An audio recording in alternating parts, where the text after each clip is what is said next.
Welcome in C part of lecture 3. In today's lecture, we will continue our inverse of a square matrix and how it is helpful in solving the system of equations. We will learn this thing here. So before giving this application, first I will introduce what is system of equation. ठीक है, already वैसे आप +2 में कर चुके हैं. तो first what is system of equation? So first we will learn what is system of equation, then solution of system of equations. ठीक है, तो system of equations में more than one equation बनेगी. Linear system of equation है ये आपका, and this is in the form of a11 x1 a12 x2 plus so on a1 and xn is equal to b1. ठीक है, a21 x1 a22 x2 plus up to a2n and xn is equal to b2 and so on. Last equation is am1 x1 plus am2 x2 plus so on amn xn is equal to bn. Here I am supposing number of variable, that is number of variable, they are n, and number of equations given to us, linear equations in the variable x1 x2 up to xn, I am supposing they are m. So my system, this one matrix form में आप इसे लिख सकते हैं. How I can write this system of equations into the matrix form? I will construct here a matrix and the number of variable are n, x1 x2 x3 xn. I wrote here a column matrix and the coefficient matrix is m rows n column. जैसे आपने किया ना, to matrices equal कब होते हैं?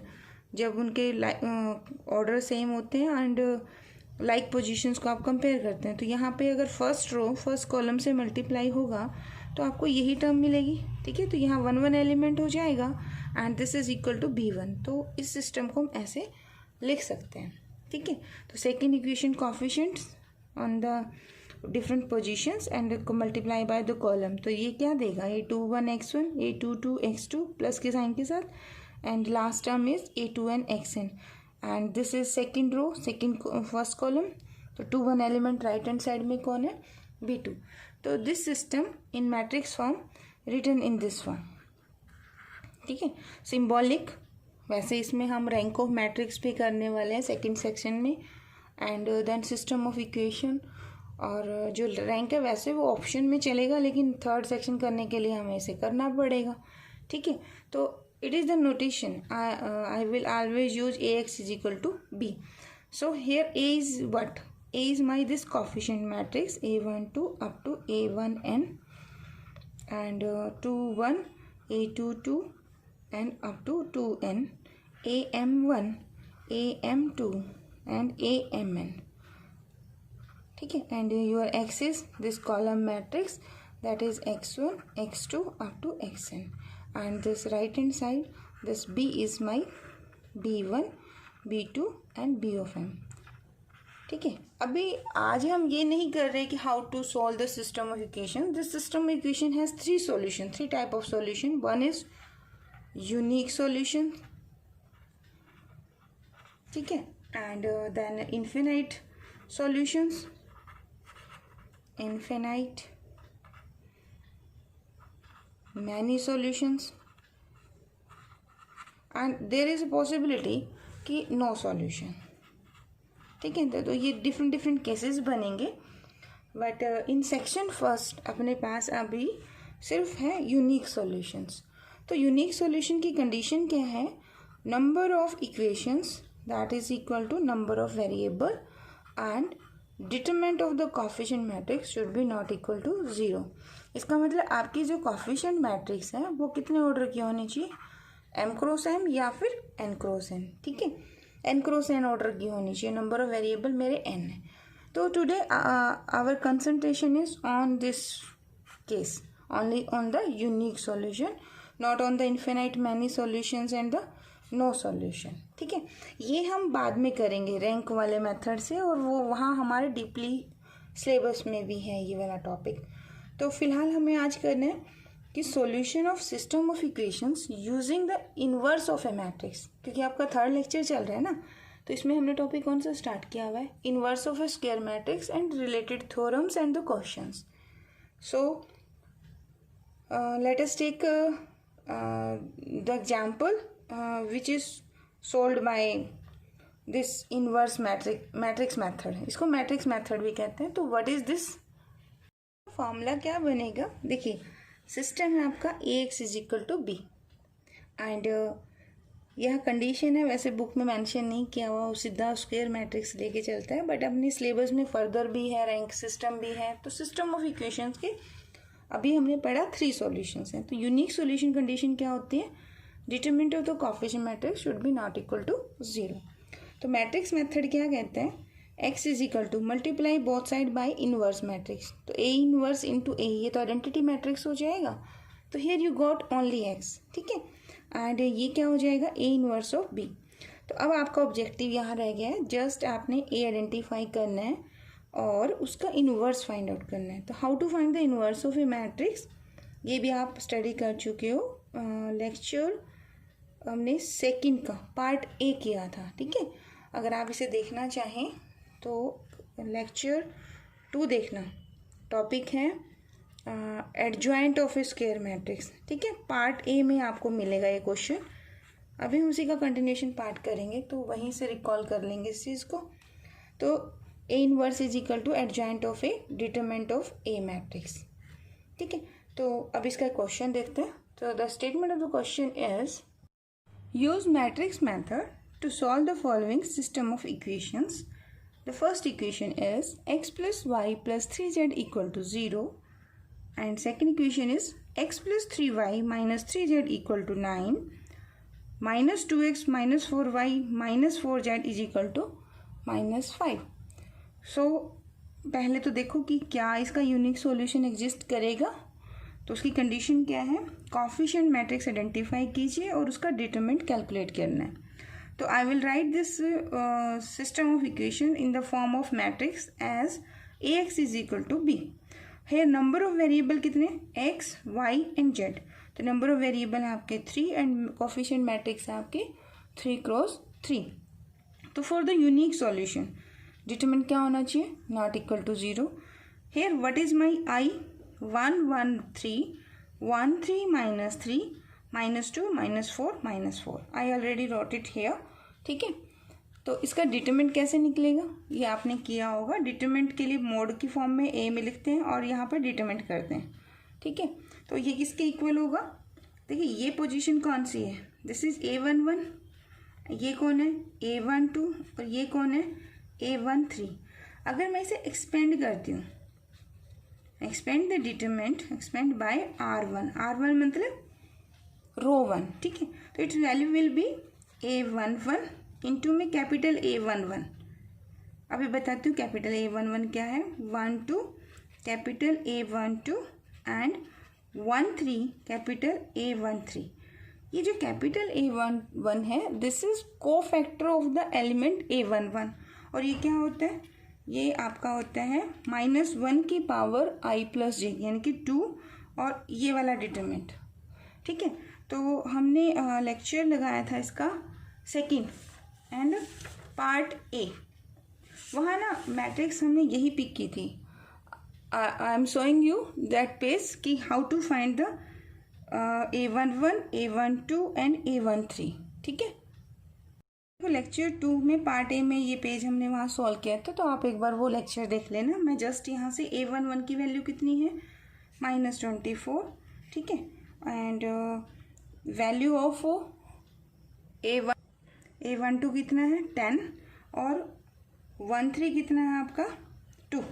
ठीक है, I am just using all this values in today lecture. So A11 is 1, capital A11 is -24, A12 is 1, capital A12 is 10, A13 is 3 and capital A13 is 2। तो on simplification this is 24, 10, 3 2 जा 6, 16 minus 28, I got minus 8. So I can say here कि this is not equal to 0. So unique solution exists. So we can say here कि unique solution होगा and x is equal to a inverse of b, यानी कि x कौन है आपका column vector x y and z equal to a inverse. a matrix आपकी ये है, आपको उसका इनवर्स फाइंड आउट करना है. ठीक है. और राइट हैंड साइड क्या है 0 9 एंड -5. तो route it here. Now the question is how to find the a inverse. a inverse is nothing but adjoint of this matrix and divided by its determinant. तो determinant से divide करोगे तो यानी कि -8 is here and here is adjoint of this matrix. अब how to find the adjoint of this matrix. तो ये इसके लिए मैं आपको कहूँगी कि आप लेक्चर सेकंड का ए पार्ट वॉच करें, वहाँ हमने प्रॉपर इसे पूरा किया था. ठीक है. तो मैं आपको पेज दिखा देती हूँ कैसे किया था वहाँ पर, और क्विक रिव्यू ले लेते हैं इसका. देखो लेक्चर 2 का पार्ट ए, आप इसको सर्च करना adjoint of square matrix by Neelam Rani, तो आपको ना इसकी यूट्यूब मिल जाएगी. ठीक है.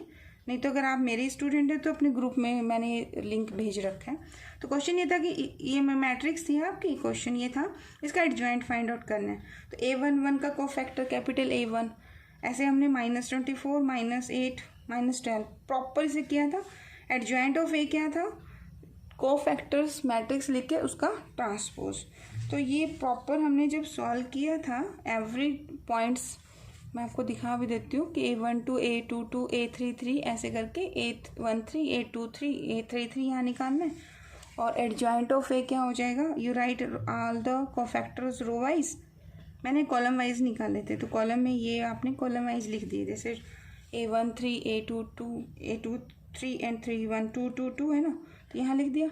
हाँ वहाँ बल्कि मिस्टेक भी की थी मैंने, ये आप ठीक कर लेना. यहाँ गलती से 3 लिखा गया था, तो ये 2 है. ठीक है. तो इसको चेंज भी करना. इसका ट्रांसपोज देखो, फर्स्ट रो को फर्स्ट कॉलम बना दिया, सेकंड रो को second column and third row को थर्ड वन. तो ये मुझे क्या मिला, this is adjoint of given matrix. अब इस एडजॉइंट को अपने क्वेश्चन के अंदर यूज करो. अपनी adjoint of A matrix put की मैंने, तो 1/8 और माइनस ऊपर ले लिया. ठीक है. एडजॉइंट ऑफ ए क्या बना आपका -24 -8 -12 10 2 6 2 2 2. ठीक है. और आपका बी मैट्रिक्स क्या थी 0 9 एंड -5. अब आपने क्या करना है, अब लेफ्ट हैंड साइड आपकी यहाँ पे क्या बनी हुई है, this is x y and z column में. अब how to multiply two matrices. देखिए this row multiply by this column, तो 1 दिस, तो -24 into 0, then plus sign -8 into 9, then plus sign -12 into -5. So it is first row, first column. So this is my 1 1 element on the right hand side. Then second row with the first column. So 10 multiply by 0, 2 with 9, 6 by -5 and then add them. ठीक है. Then this with this one. तो 2 with 0, फिर plus का sign, then 2 with 9, 2 into 9 plus 2 into -5. ठीक. -1/8 is here and left hand side में क्या है आपका, it's a column matrix whose element are x, y and z. ठीक है. तो -1/8 is here. ये तो 0 था आपका, तो no need to write because 0 है तो क्या रहेगा, 0 से मल्टीप्लाई करोगे तो 0 रहेगा. 8 9 जा -72, 12 5 जा 60 प्लस का 2 into 9 18, 6 into 5 6 5 जा 30, माइनस का आ जाएगा 2 into 9 18 एंड 2 into 5 -10. तो माइनस के 72 plus 16 it is -12 and it's value is -12 and 18 -10 it is 8. अब आपको मैट्रिक्स प्रॉपर्टी पता होगी, अगर कोई एलिमेंट आउटसाइड है तो it will multiply with every element. So -12 multiply by -1/8, तो I got -12 by -8 and this number with this -12 by -8 and 8 by -8. On simplification 4 से डिवाइड कर दीजिए, माइनस माइनस कैंसिल, तो 3/2 3/2 एंड 1. अब ये मैट्रिक्स आपकी इस कॉलम मैट्रिक्स के इक्वल है, तो corresponding element will be equal. तो this implies x is equal to 3/2, y is equal to 3/2 and z is equal to -1। ठीक है, तो ये था आपका मैट्रिक्स सिस्टम। तो इसका क्वेश्चन कुरुक्षेत्र यूनिवर्सिटी में आया हुआ है, तो आपको ये करना चाहिए क्योंकि चॉइस वाले पोर्शन में 2 मार्क्स में भी आ सकते हैं।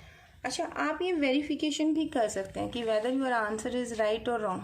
How to verify? देखिए, योर फर्स्ट इक्वेशन क्या थी?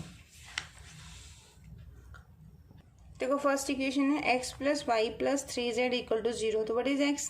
3/2। What is z? That is also 3/2। Sorry, y is 3/2। z की वैल्यू कितनी आई आपकी? -1। तो आई पुट इट हियर। तो क्या 0 = 0 है? 3/2 हाफ 0 = 0, तो ट्रू है स्टेटमेंट। अब सेकंड में वेरीफाई कर लो।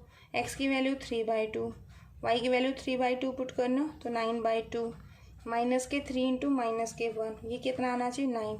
यू कैन वेरीफाई कि 9 आंसर आ रहा है कि नहीं आ रहा है।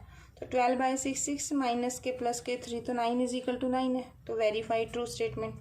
And the third answer, minus के 2 × x, दैट इज 3/2, माइनस के 4 × 3/2, माइनस के 4 करोगे तो प्लस के 4 = -5।